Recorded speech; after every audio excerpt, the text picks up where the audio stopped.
Hi, welcome to NAS Backups for the Unitrends System Administration course. By the end of this module, you will be able to determine your backup approach based on your NAS configuration. You'll also be able to configure and run a NAS backup job using Unitrends best practices. First, we're going to take a look at determining your backup approach. Configuring a NAS backup to meet your recovery requirements. So you're going to want to run a NAS backup if you have any open NAS shares that support CIFS or NFS protocols. If you can't put an agent on that machine to protect the machine through a normal Windows or Linux agent, or you don't need to, maybe it's just the one CIFS or the one NFS share you need to protect. You don't need to protect the whole machine, or maybe it's a real NAS filer, and there's a certain couple of shares or all the shares on there that you want to be able to protect. So any filer, any share that supports CIFS or NFS protocols, you can run a NAS backup against it. Also, if you're using NDMP, we do run NAS backups against NDMP in the legacy interface, but it does require additional licenses. It's supported on any UB8 version or greater and 64-bit recovery series appliances, 1U only and up. Once again, it's configured via the legacy interface. It also needs to be one of our supported NetApp or EMC devices. You can also see the NDMP fact sheet for more details on our website. Unitrends NAS Backups protects your NAS shares at the file level.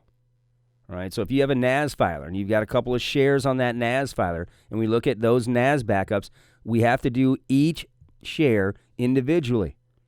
So if I have 3 shares and I want to back up data off of that NAS filer, I have to open up each share and connect to each share over that Unitrends appliance and run separate backups against those NAS shares that I want to protect. I don't have to protect them all, only the ones I want to protect. All right, there is no bare metal recovery for any NAS backups. You cannot recover an entire NAS. You'd have to replace your NAS, recreate the share, tie it back to Unitrends, make sure your connection is online again, then you can recover the NAS back. Right? NDMP is a single mount backup at the volume level. It's a little bit different when we do NDMP backups. It's a single mount backup at the volume level, not the share level. Let's take a look at how NAS backups work. When we start off with a high-level overview of the NAS backup job, right? Once again, we've got an appliance side and the NAS filer side, whether you're using a CIFS or NFS protocol. We're going to initiate the job in Tasker, and that job's going to put into the queue. Once again, it does wait for available resources to become available. If you're running other jobs in there, we have only so many concurrent connections we can utilize. It may have to wait for resources to become available. The job becomes active, and it creates a mount to the share. All right, we're going to actually mount that share off the appliance.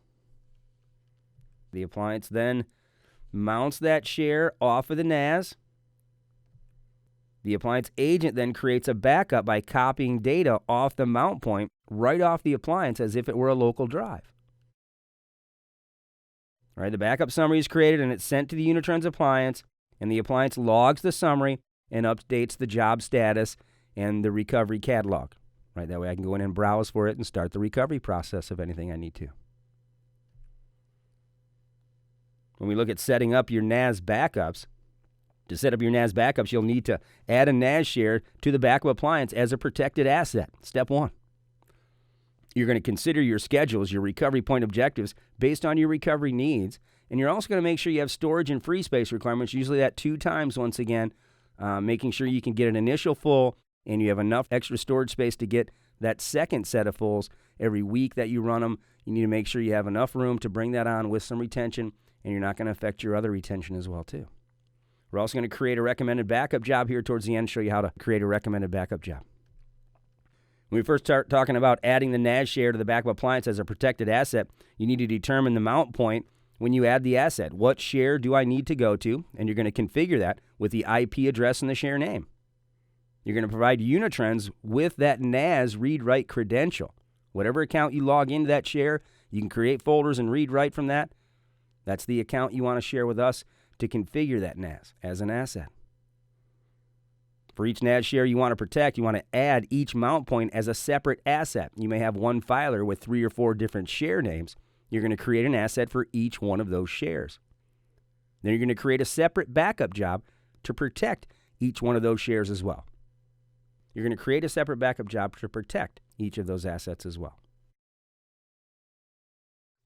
A few additional NDMP backup considerations. Now, once again, these only apply to NDMP, the legacy interface. And through NDMP NAS backups, they're protected once again at the volume level. We mentioned that earlier.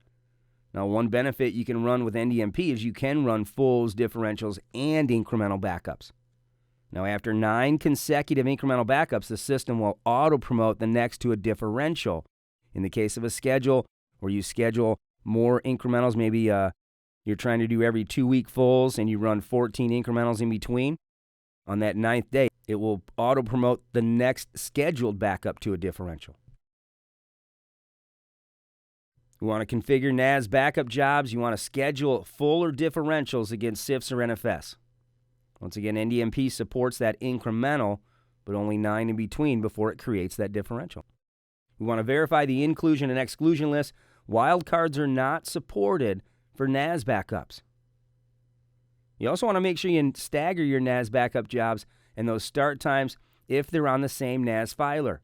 Right? You want to make sure you utilize the elapsed time in the backup history report to kind of figure out that staggering. We'll show you the results once we run a few backups in the demo section of where that elapsed time is. So if you have more than one, you can stagger those off. How long does each one take? I'm going to run them in between the longest times, at least. So open files, they're not included in the backups. So you want to schedule that when your utilization is low across the NAS. You know, you're not really going to try to back it up during the day when traffic's heavy. Next, we're going to watch the how-to video tutorial on creating and managing a NAS backup job.